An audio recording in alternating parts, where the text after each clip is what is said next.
కాంగ్రెస్ ఏడాది కాలంలో ఇచ్చిన హామీలు నెరవేర్చిందన్నారు ఆలేరు ఎమ్మెల్యే ప్రభుత్వ విప్ ఐలయ్య యాదవ్. ఇక రానున్న రోజుల్లో పేద ప్రజల కోసం మరిన్ని సంక్షేమ పథకాలు అమలు చేస్తామన్నారు. ఆలేరు నియోజకవర్గ అభివృద్ధి కోసం అహర్నిశలు కృషి చేస్తున్నామన్నారు. ఆలేరు నియోజకవర్గాన్ని సస్యశ్యామలం చేస్తారని ఎమ్మెల్యే బీర్ల ఐలయ్య హామీ ఇచ్చారు. దాంట్లో 360 కోట్లు పూర్తయినాయి. ఇంకా 150 కోట్లు పనులు ప్రారంభించడం. అదే పునాది కాలువ, పిలాయిపాలు కాలువ, ధర్మాల కాలువ ఎప్పుడే మాకు చెప్పినట్టుగా పునాది కాలువ మా ఆత్మకూరు మండలంలో 22 గ్రామాలకు వస్తాయి. అది ఒక 250 కోట్లు కూడా శాంక్షన్ చేసినాం.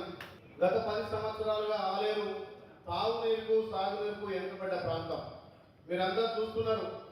పెద్దగా గొప్పగా కాళేశ్వరం అని చెప్పి, మేడిగడ్డ అని చెప్పి, బస్వాపూర్ అని చెప్పి, గంధమల్ల అని చెప్పి ఎన్నో ప్రాజెక్టుల పేరు చెప్పి 10 ఏళ్లలో మిగులు రాష్ట్రాన్ని అప్పుల రాష్ట్రం చేసిన చరిత్ర టీఆర్ఎస్ పార్టీని.